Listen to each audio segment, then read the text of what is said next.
Daqui a pouquinho eu abro. Boa noite a todos. Sejam bem-vindos ao nosso estudo nesse nosso dia. A todos. Boa noite. Boa noite a todos. Boa noite. Boa noite, boa noite. Hoje é dia 20 de novembro.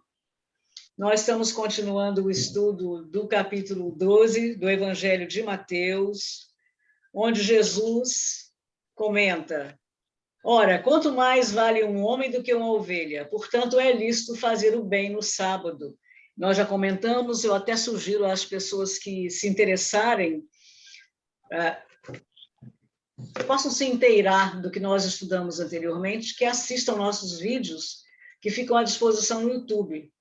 É só clicar, digitar Casa Espírita Cristã SEC. Não esquecer de colocar SEC, porque existe uma outra Casa Espírita Cristã.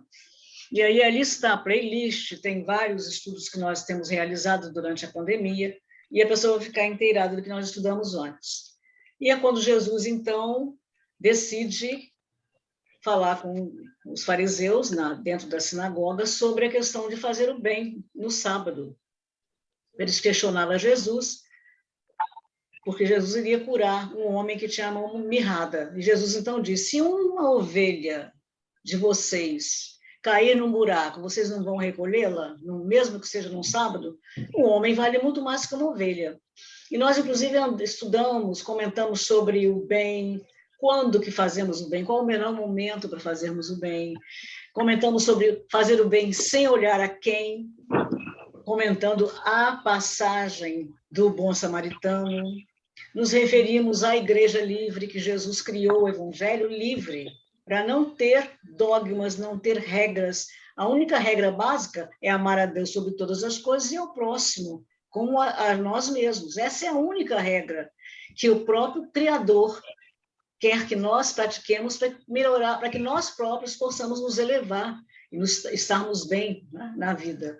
Outras regras foram criadas pelos homens. Primeiro que Jesus não criou religião e tudo, então por isso é importante que nós comentemos sobre a liberdade do Evangelho, como nos traz o Espiritismo. E falamos, inclusive, sobre Paulo de Tarso também, que pregou o Evangelho de Jesus livre daqueles dogmas, daquelas regras trazidas pelo judaísmo. Mas então nós vamos prosseguir hoje no vídeo que nós estamos assistindo, do nosso companheiro Aloysio Elias da Silva, que é o nosso companheiro lá de Uberaba, que ele frequenta, trabalha no grupo espírita Eurípides Barçanufo, e ele tem estado conosco, trazendo os estudos que nós, muito interessadamente, temos acompanhado, porque os estudos deles são bem profundos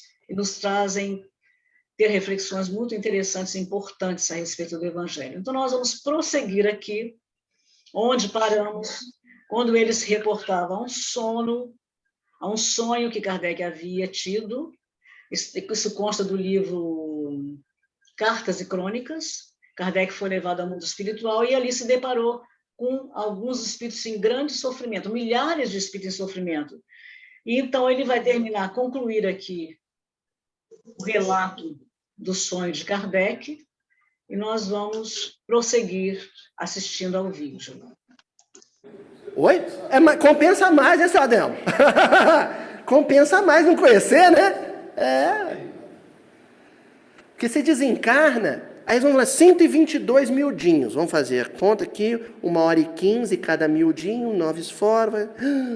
Nossa, você está com muitas horas de conhecimento evangélico e ainda assim lançou um olhar que é dardo venenoso, atravessando o coração do pecador.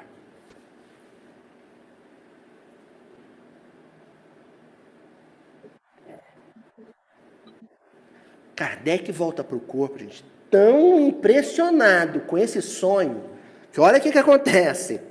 Chocado, imagina um codificador chocado.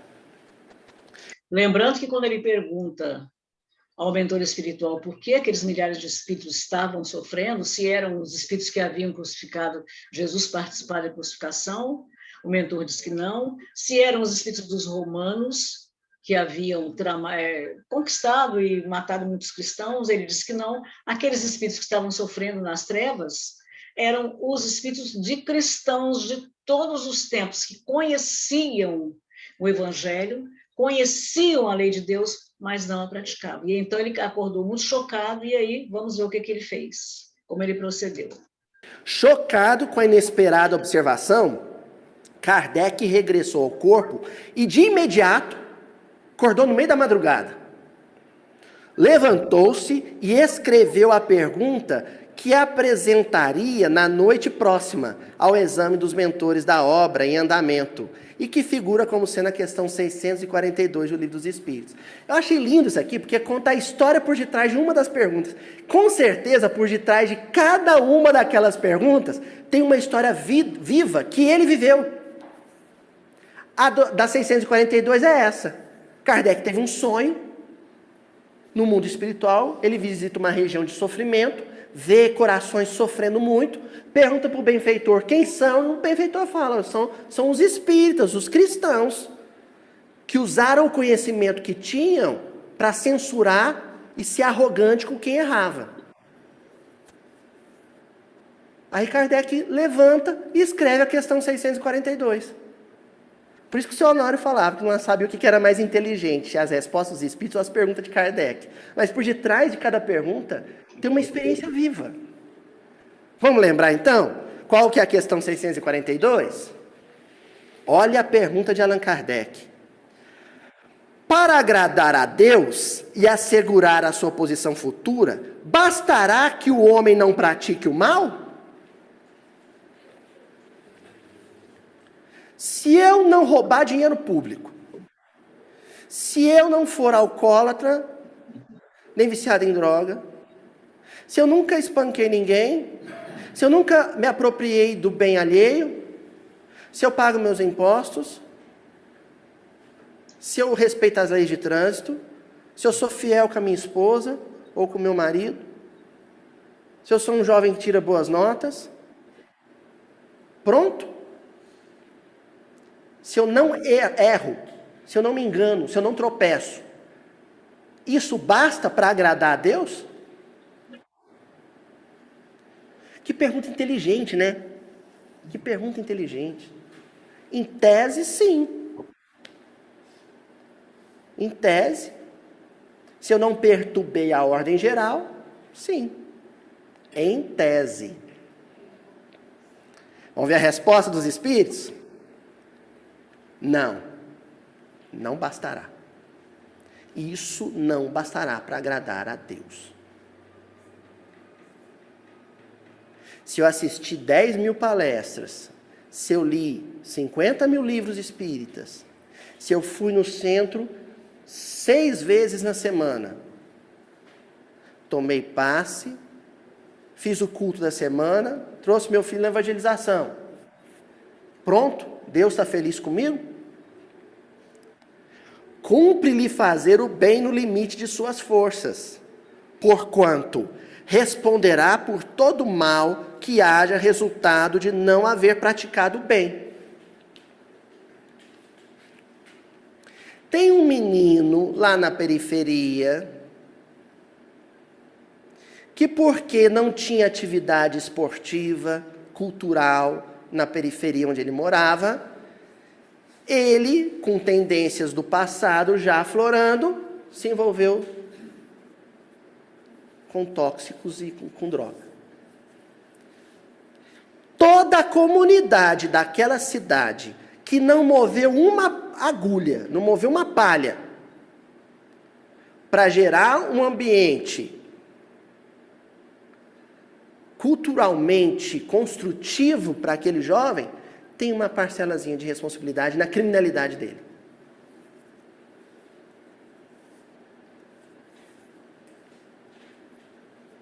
A gente desencarna, os benfeitores falam assim, nós estamos olhando aqui, Priscila, nós estamos olhando aqui, ó, o índice de criminalidade na sociedade é muito alto, muito alto. E aí nós computamos aqui, sabe, Priscila? Identificamos ali que tem 2 que cometeram crime porque eles estavam muito revoltados, porque a mãe deles não recebia tratamento dentário.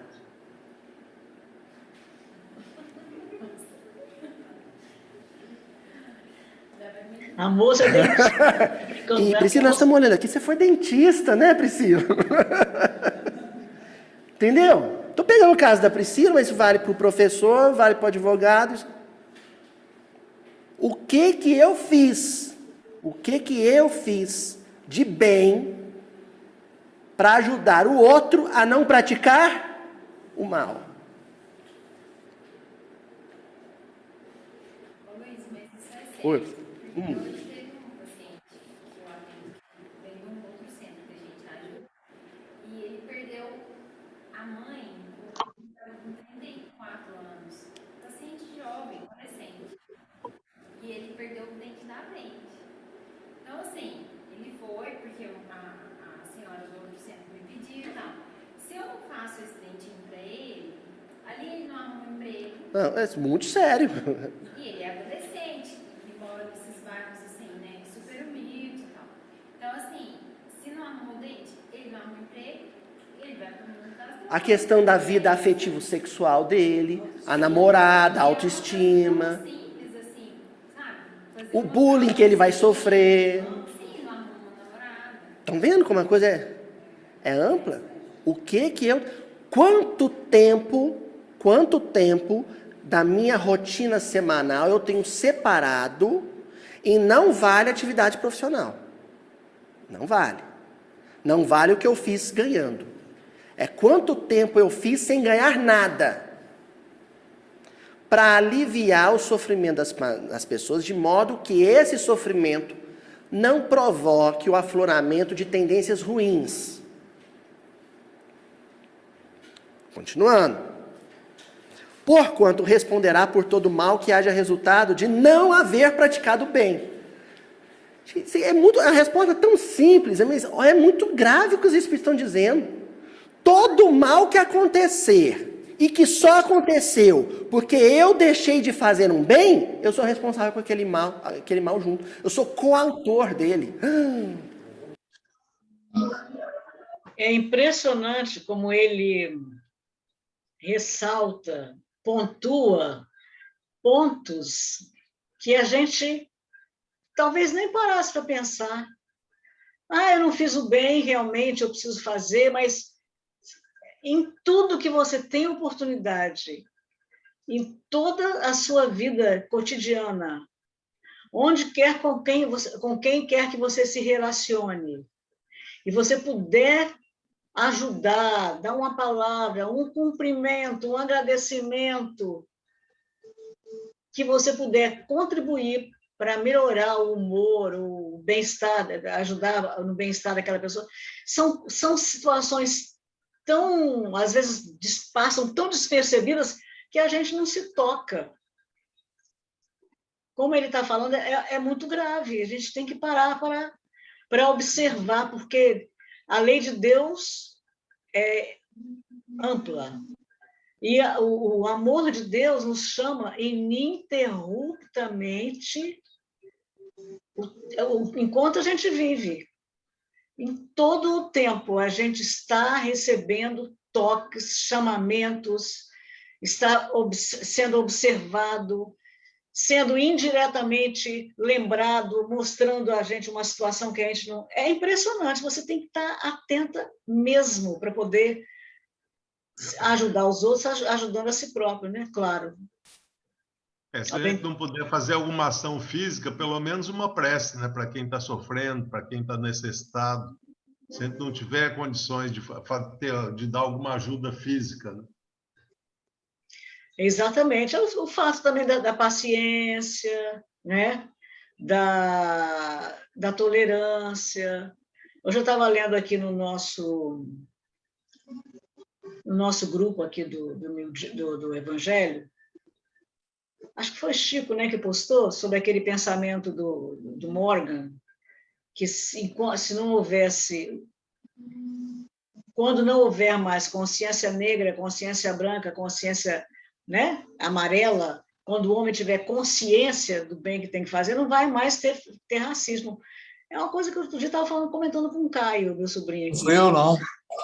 Não é? É isso mesmo. Eu falei, gente, É para que esse negócio de Dia da Consciência Negra? Eu falei para ele, para que isso não precisava, ele falou assim, ele falou para mim, mas é importante para sempre lembrar as pessoas que têm que se esforçar, que têm que chamar a atenção da humanidade. Mesmo que não precise um dia, mas no momento precisa, ele falou para mim. Eu falei, nem todo mundo pensa como a gente, né? Precisa mesmo. Isso é muito relativo. Quanto mais você fica acendendo uma coisa, você acende, às vezes, a maneira... Você, ao invés de passar uma borracha na coisa, fica acendendo aquela coisa a vida toda. E geralmente nem existe. Vão criando sistema que vai acendendo a coisa sem necessidade. Aí o menino falou... O Elísio falou um troço interessante.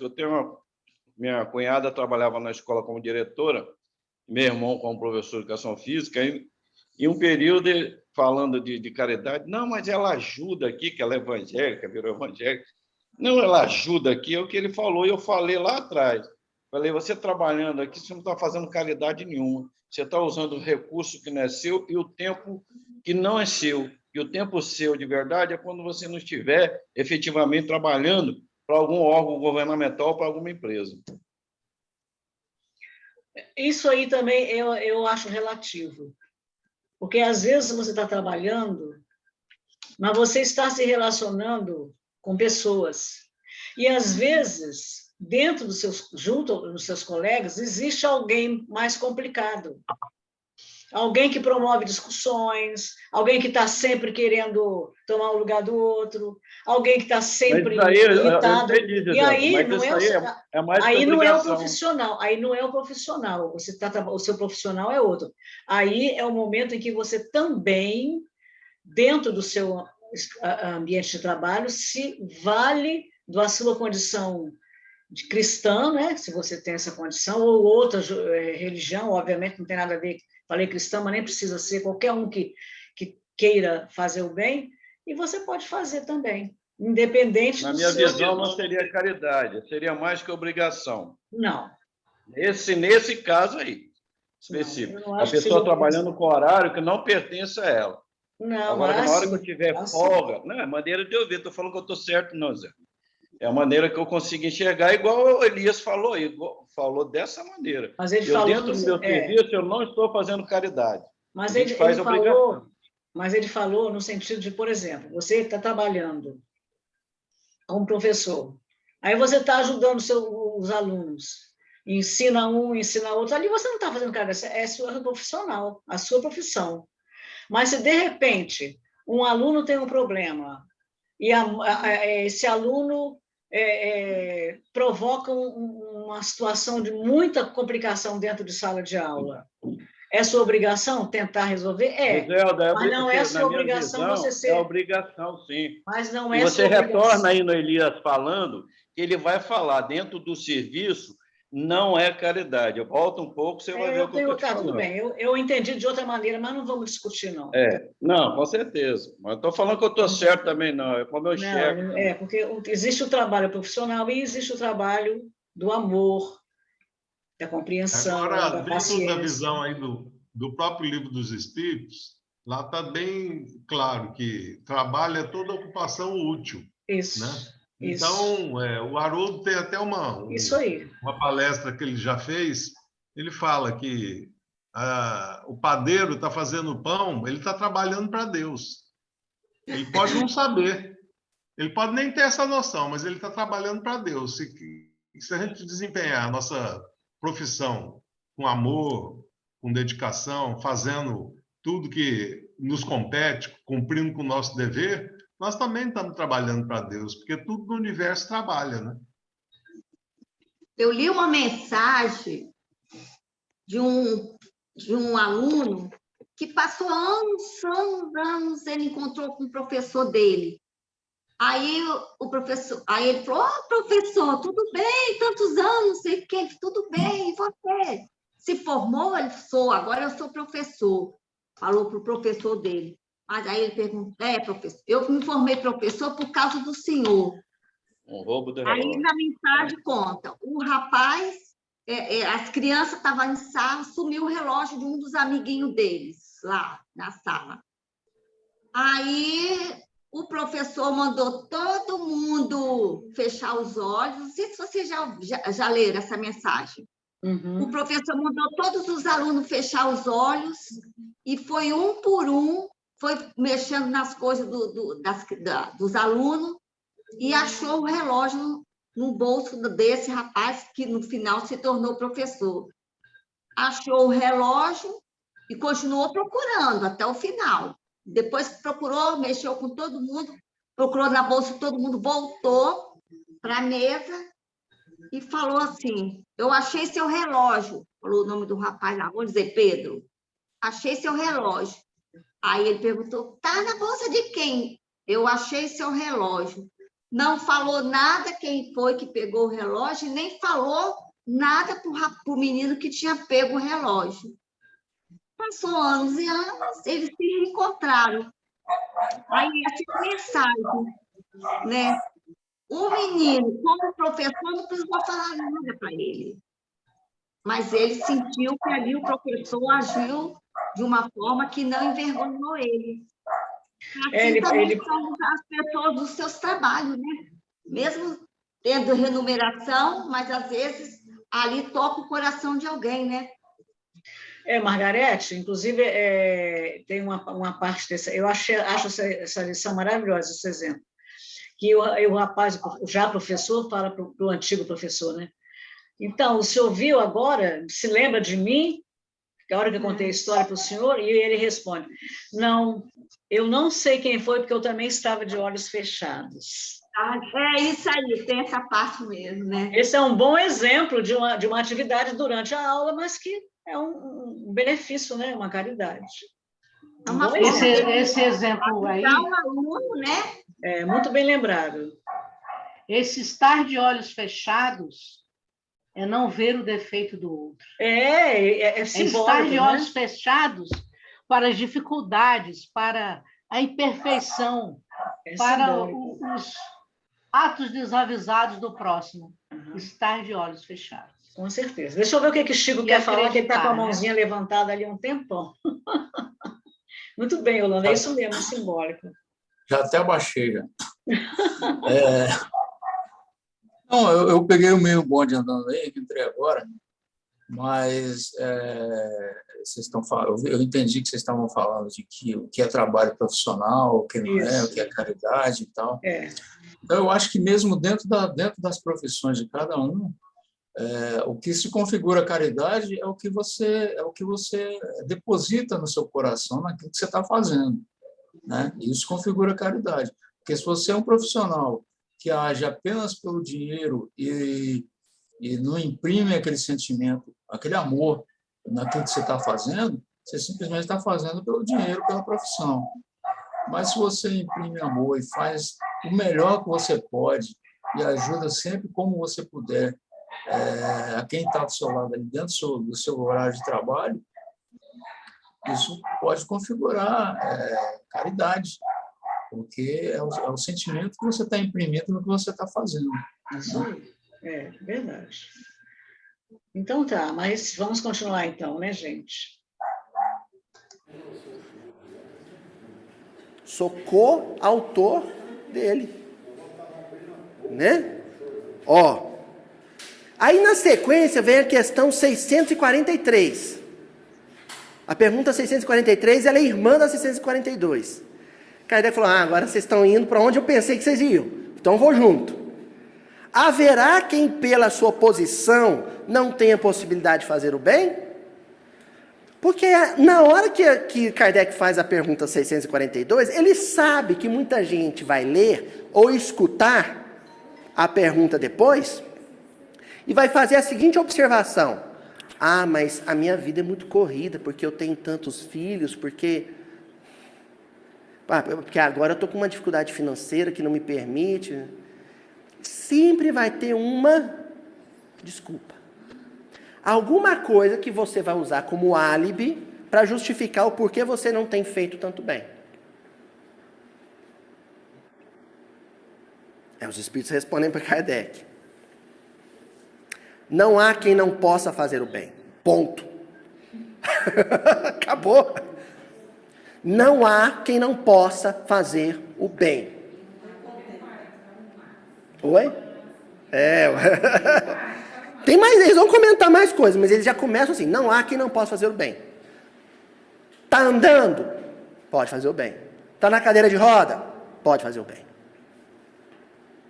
Está com dinheiro no bolso? Pode fazer o bem. Não tem um tostão? Pode fazer o bem. Está morando com os outros? Pode fazer o bem. Mora numa casa própria? Pode fazer o bem. Né? Oi, Isabel?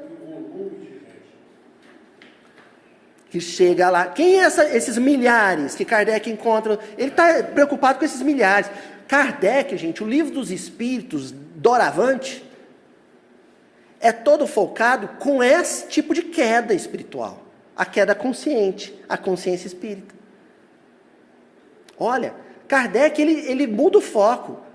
Na doutrina espírita, não está preocupado, um sujeito que matou, que roubou, porque não conhecia o evangelho. Não. Esse aí está em outro momento da evolução. O Livro dos Espíritos é escrito para quem já passou desse momento, para quem já se interessa pelo bem. E se já se interessa pelo bem, tem que saber de cara, de antemão, uma coisa. Não basta não fazer o mal. Aí, Gisele. Oi.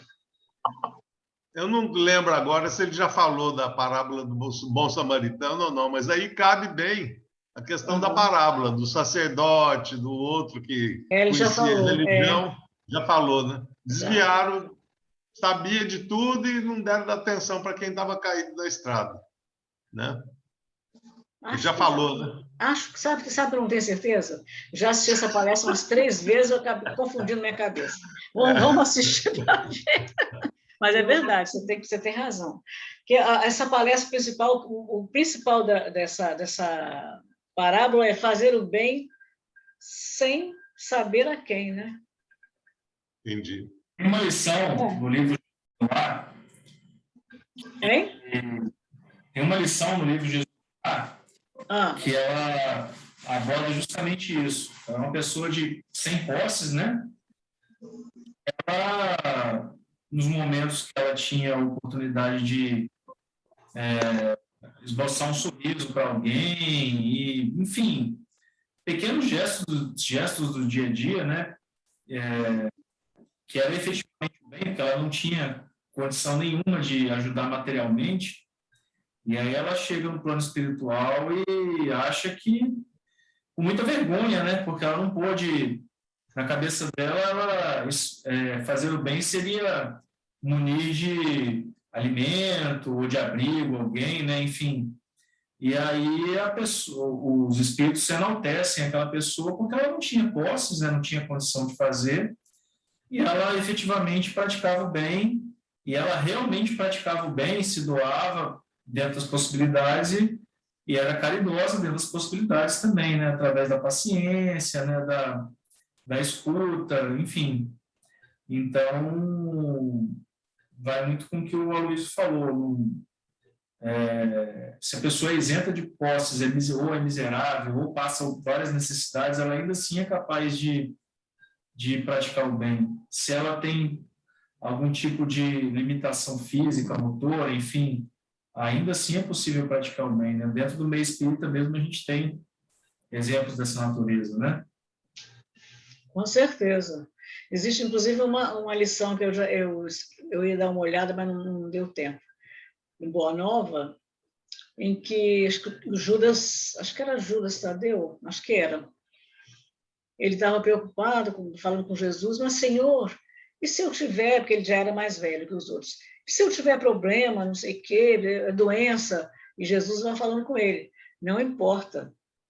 Se você estiver doente, você não puder andar, você ande com dificuldade, mas ande. Se não puder definitivamente andar, você fale. Se não puder falar, você exemplifique pela paciência com o seu problema. Isso é muito... Então, ele vai perguntando e Jesus vai sempre dando uma solução, ou seja, não tem desculpa. Qualquer maneira que você possa, que você queira, você pode fazer o bem. Basta querer, né?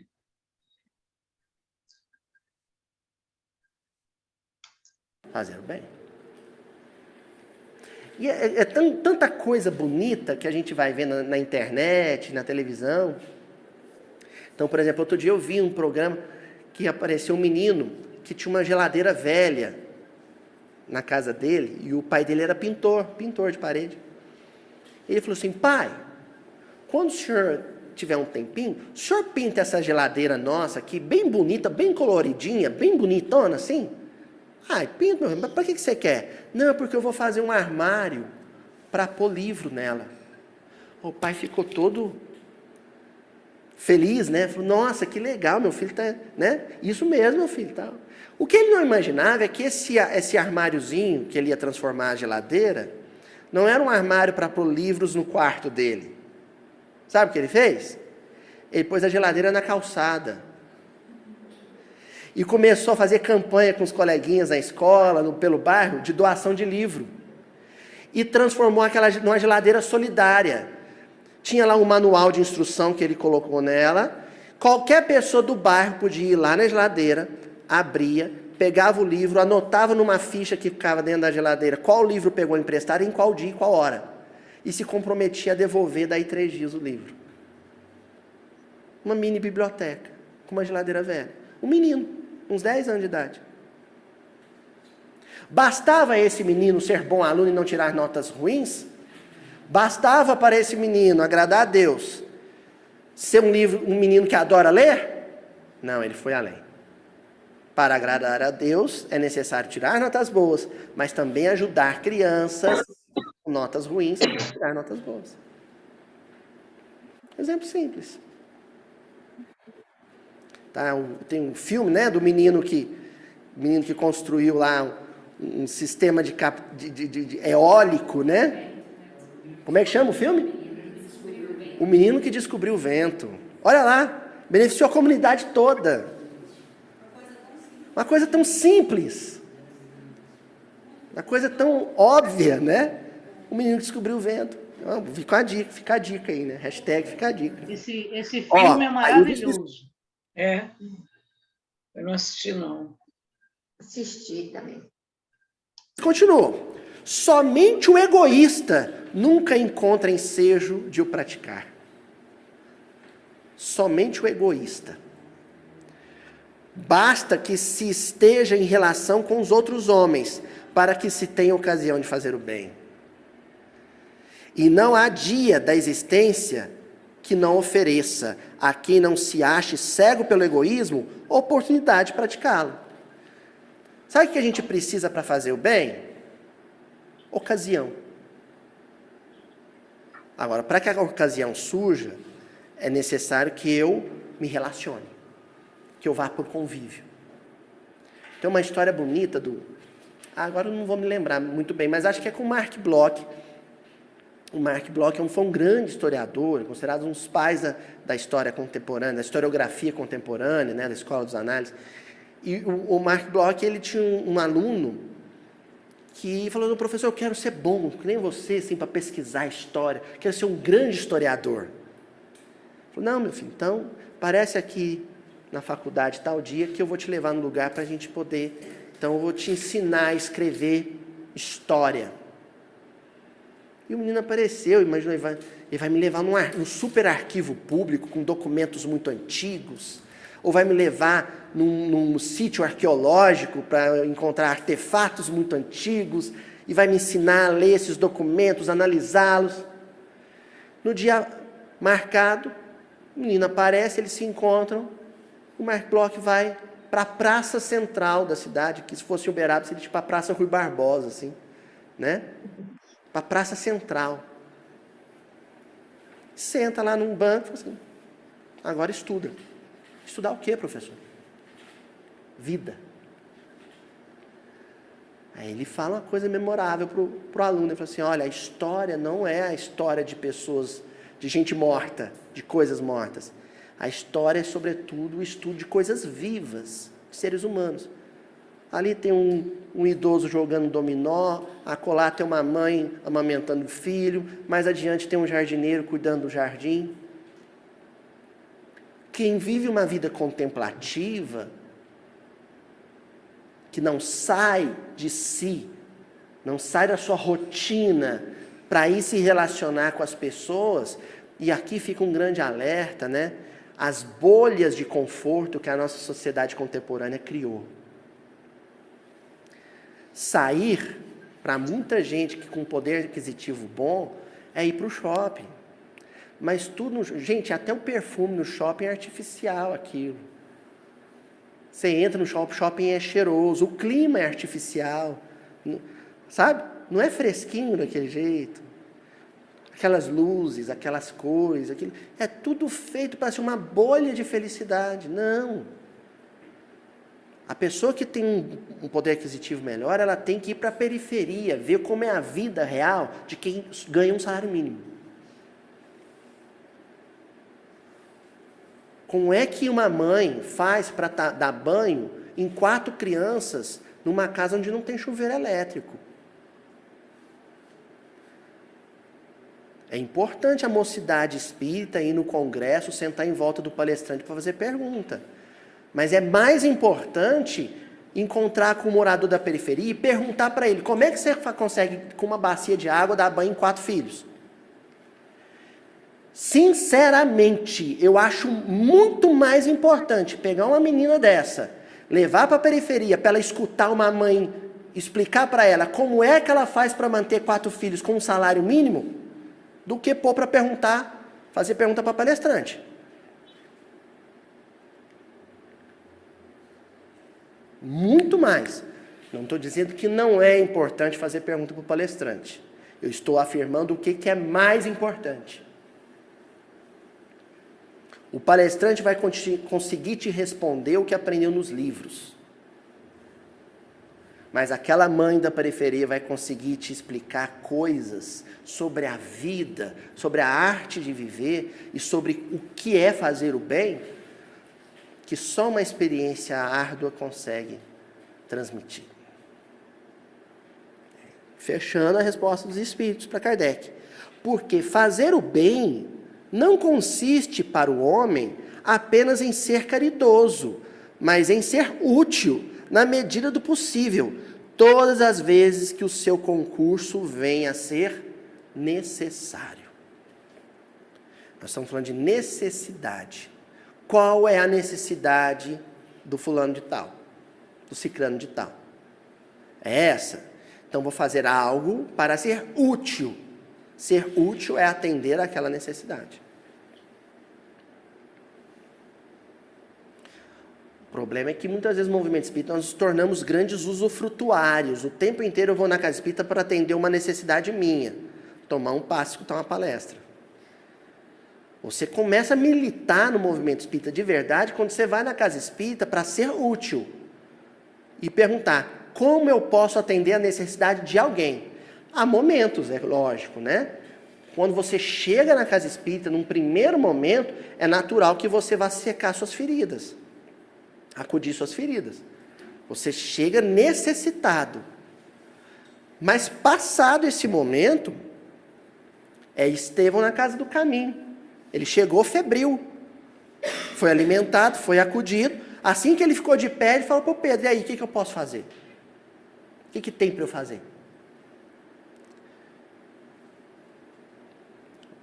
A preocupação é que tem pessoas que estão há 20, 30 anos indo na casa espírita na mesma condição. Ainda não se lançaram ao serviço.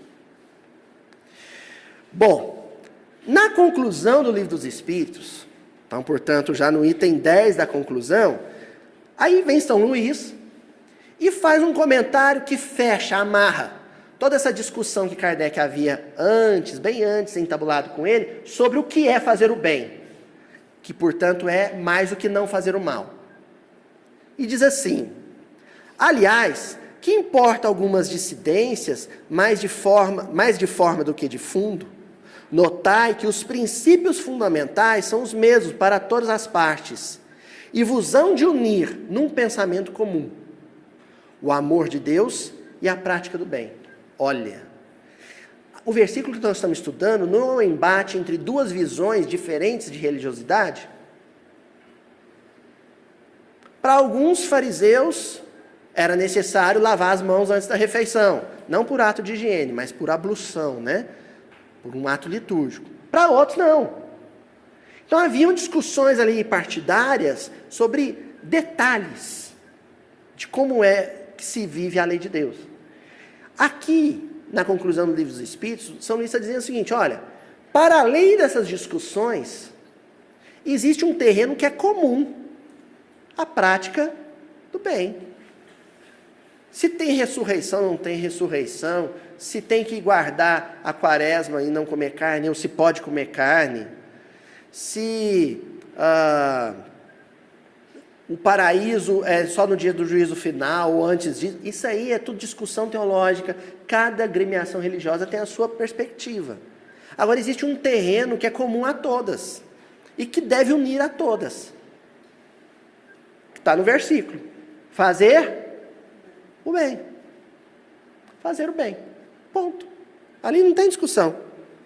Quaisquer que se suponham ser o modo de progressão ou as condições normais de existência futura, o objetivo final é um só: fazer o bem. Ora, não há duas maneiras de fazê-lo. Tem polêmica? Aí acabou a polêmica. Pega um protestante e pega um católico e põe os dois para discutir sobre a autoridade do Papa. Vai ter consenso? Não, não vai ter consenso. A base da reforma protestante lá com Lutero surgiu nisso, a questão da infalibilidade papal. A mediação do Papa como bispo de Deus. Ali tem discussão teológica. Agora pega o católico, pega um protestante, põe uma mãe com um menino desnutrido, subnutrido no colo, e fala para os dois assim: esse menino precisa ganhar peso. Tem polêmica? Alguns dizem, não, segundo o protestantismo, segundo o catolicismo, não tem discussão. Ali só tem uma necessidade e uma ação. O que você faz? Alimentar, ponto. Dá alimento. Não tem discussão.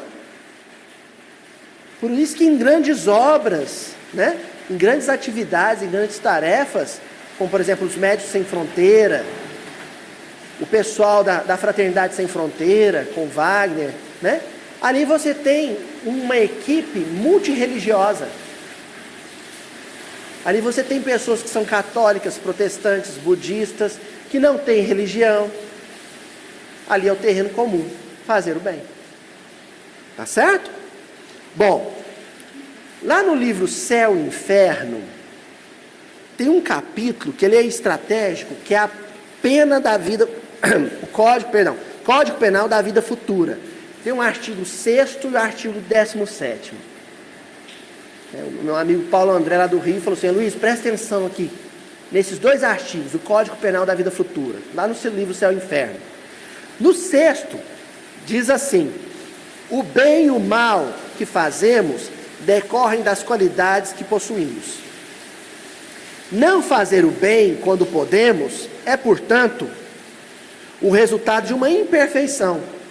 Se toda imperfeição é fonte de sofrimento, o espírito deve sofrer não somente pelo mal que fez, como também pelo bem que deixou de fazer na vida terrestre.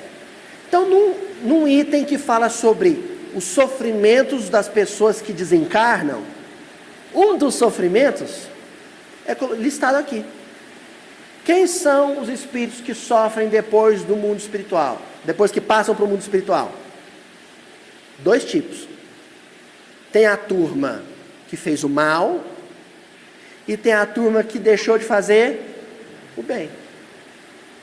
E tem a turma que casou as duas coisas. Fez o mal e não fez o bem. E tem a turma que fez não fez uma, fez a outra.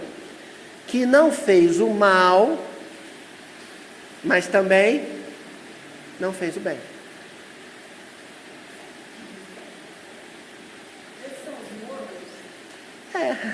Ficaram no meio do caminho, Joana. Em cima do muro. Porque a gente tem uma história bonita com Bezerra de Menezes. Eu vou parafrasear ela porque ela é mais, podia ser mais detalhada do que eu vou contar. Mas basicamente, uma pessoa foi elogiar a Bezerra, né? Ainda encarnada. Né?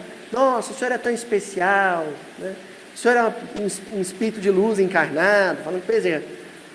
Aí Bezerra falou assim: meu filho, a minha situação é a seguinte: antes de conhecer o Evangelho, eu corria atrás do mal.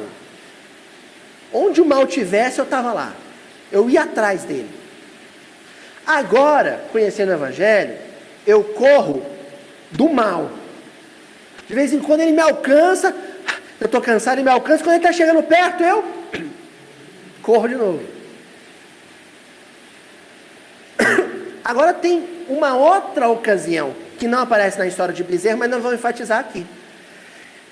Que é você não ser mais somente aquele que foge do mal. Você ser também aquele que corre atrás do bem. Ser aquele ativo, proativo. Você foge do vício, procura não cair no vício, mas também procura socorrer o que caiu. Procura socorrer quem sucumbiu. Que é bem diferente de apontar o dedo, né? É bem diferente. E aí vem o item 17 do Código Penal. A reparação consiste em fazer o bem àqueles a quem se havia feito mal. Então você fez o mal para alguém. Como é que você repara isso depois? Fazendo bem para alguém que te fez... Perdão, fazer o bem para alguém que você fez o mal. Mas tem um jeito de ir além disso. Quando você é capaz de fazer o bem para alguém que te fez o mal.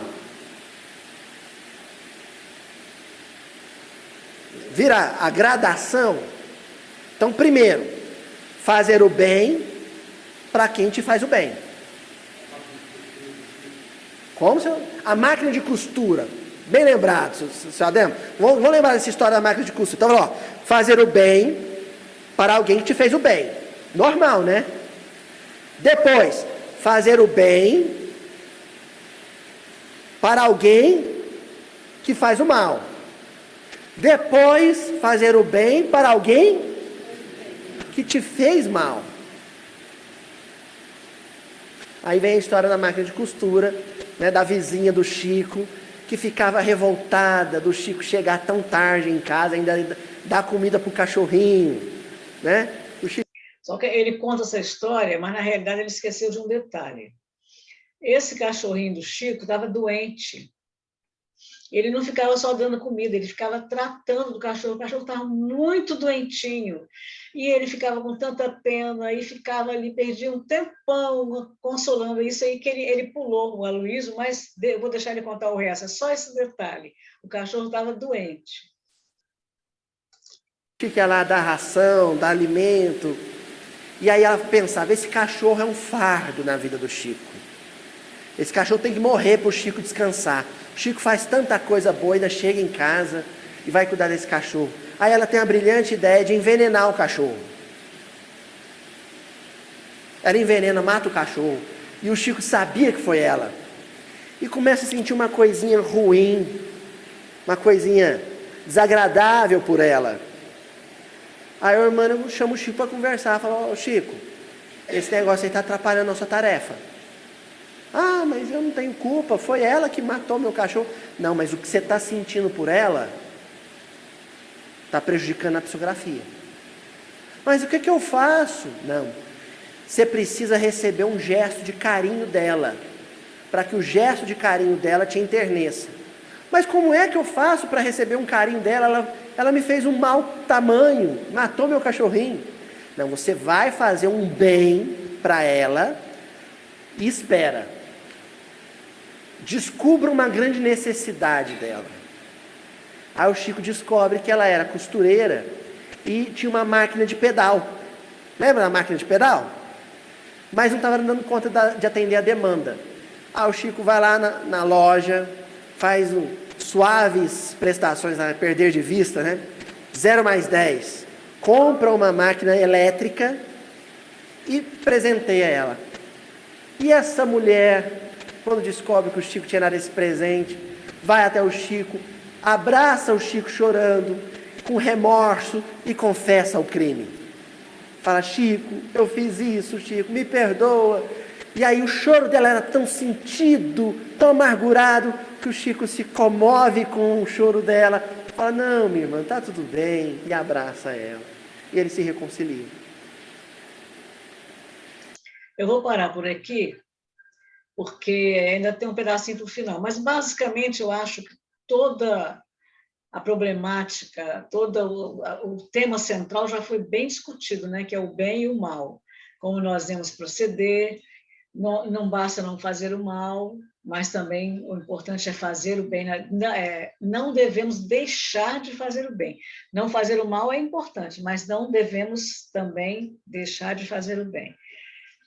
E aí, a gente, depois, sábado que vem, a gente prossegue numa outra situação, continuando, né? Aí eu já vou passar para uns temazinhos para que nós possamos discutir sem precisar assistir o vídeo. É isso que eu ia te falar. Foi muito bom como quando você propôs. Jerusa, você está aqui. Eu não tinha visto, eu só peguei aquelas 4 pessoas iniciais, não tinha visto. Tinha visto a Jerusa. Tá. Margarete e Helena, vocês conhecem minha irmã Jerusa? Boa noite, gente. Boa noite, Jerusa. Vocês haviam percebido que Jerusa está com o cabelo tão branco, gente? Jerusa está chique demais. Estou pintando para ficar na moda. Ela invejou da charme. Isso é charme. É, Chico. Invejou de mim. Pois é. Ela e a Sheila fazendo uns visuais lindos e maravilhosos. A Sheila põe azul, põe roxo, né? Qualquer coisa, eu só pintei assim de grisalho. Tá bonita, Jerusa. Tá muito linda, minha gata. Obrigada, Helena. O Chico pinta de branco, né, Chico? Pois é. Eu pinto de branco, claro, pô. Um jovem como eu vai ter cabelo branco. Meus amores, eu vou, então, a gente vai fazer a prece. Agradeço a presença de todos, foi muito bom o estudo. Sábado que vem a gente, então, passa os temas no particular, no privado, porque eu não quero passar no geral, porque eu quero que depois seja surpresa para quando a gente for assistir, vocês forem ver o que cada um trouxe. A gente vai dar um toque, fale sobre isso, fale sobre aquilo, o que cada um trouxe para a gente sobre o próximo, que vai ser o versículo 13, né, do capítulo 12 de Mateus, tá bom? Muito obrigada a vocês todos. Não saiam daí, vocês já sabem do esquema, né? A gente faz a prece depois. Mas muito obrigada, bom domingo para quem está nos assistindo, que nós vamos interromper a gravação. E obrigada a todos. Gratidão. Boa noite.